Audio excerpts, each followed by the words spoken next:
Hello everyone, welcome back to the channel.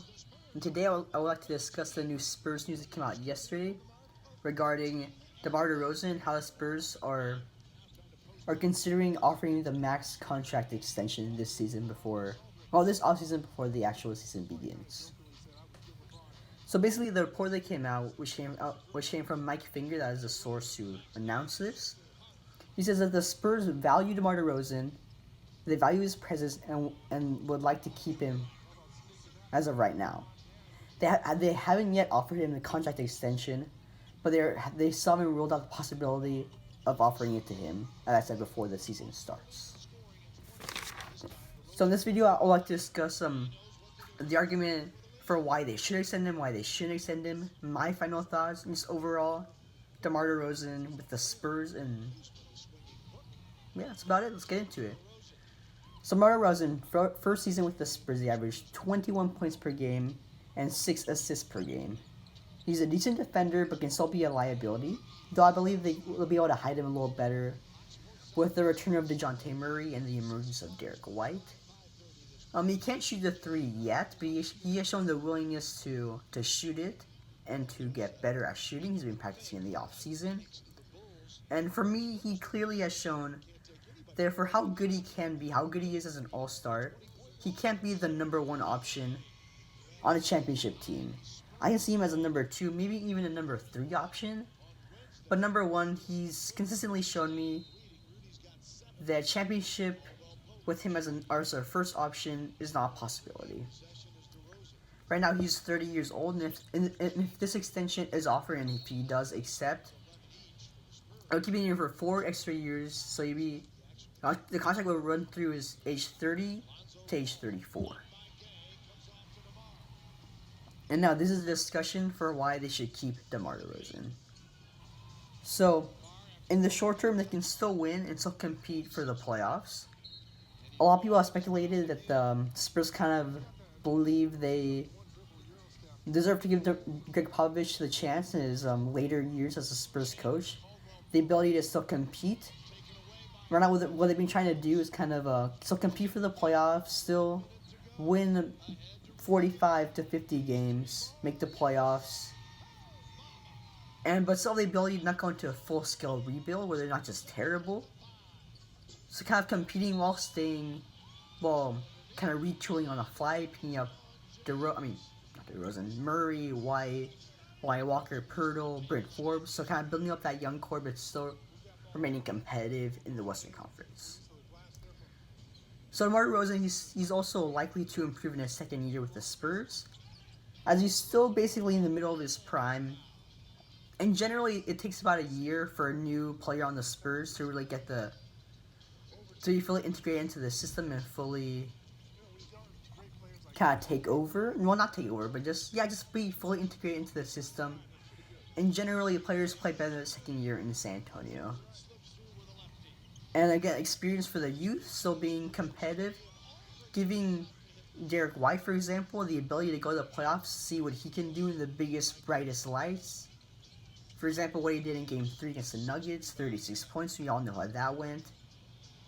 And again, Murray, how he got the opportunity to be in the playoffs twice now, would have been again this year, but obviously the injury. He's actually a pretty good facilitator for right now. Averaging 6 assists per game is nothing to laugh at. That's not like great all-star point guard numbers, so they're still pretty good.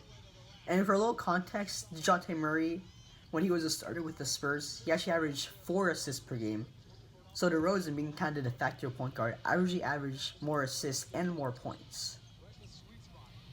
And actually, it would cost less to extend DeMar DeRozan if, for example, next season he can opt out.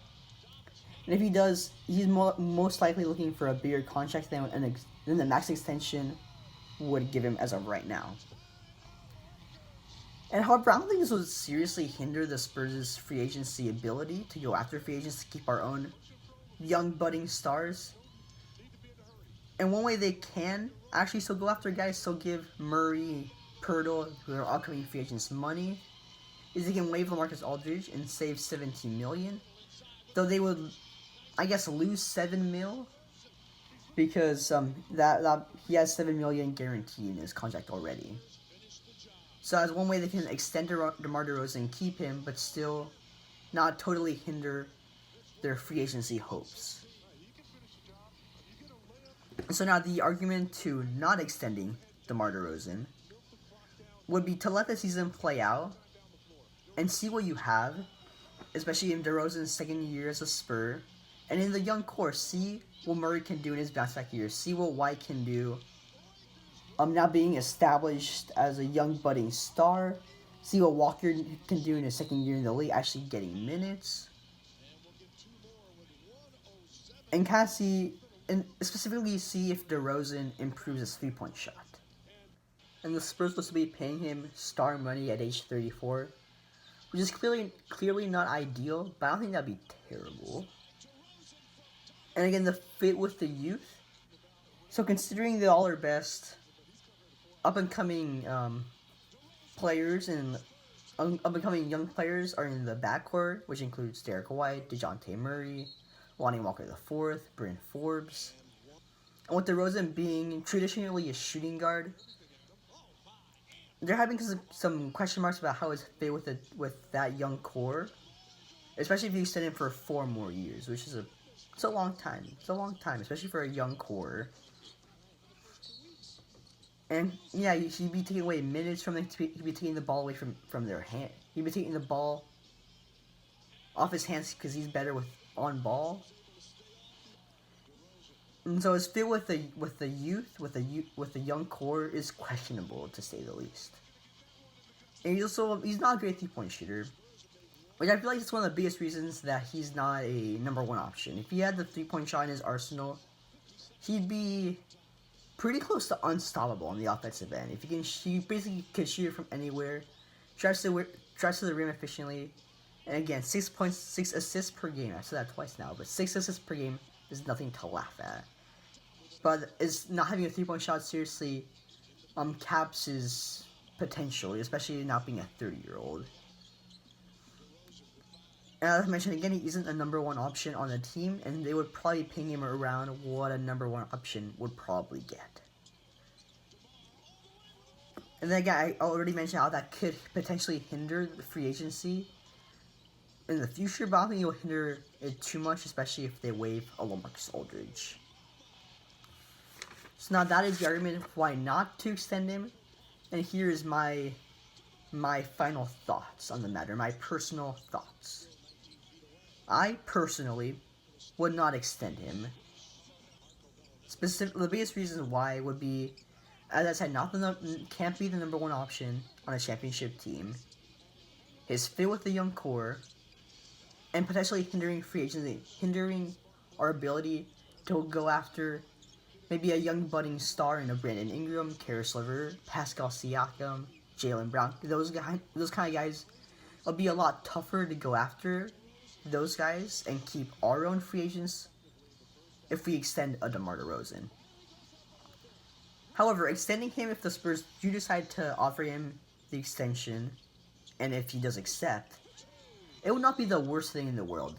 Especially if next season or early next 2 seasons, if one of DeJounte Murray, Derek White, Lonnie Walker, or maybe someone else, someone who hasn't entered the picture quite yet, if one of those guys takes a leap next season, becomes a true number 1 option, at least scoring-wise, for a championship team, and DeRozan kind of drops down the totem pole to a 2nd or even a 3rd option.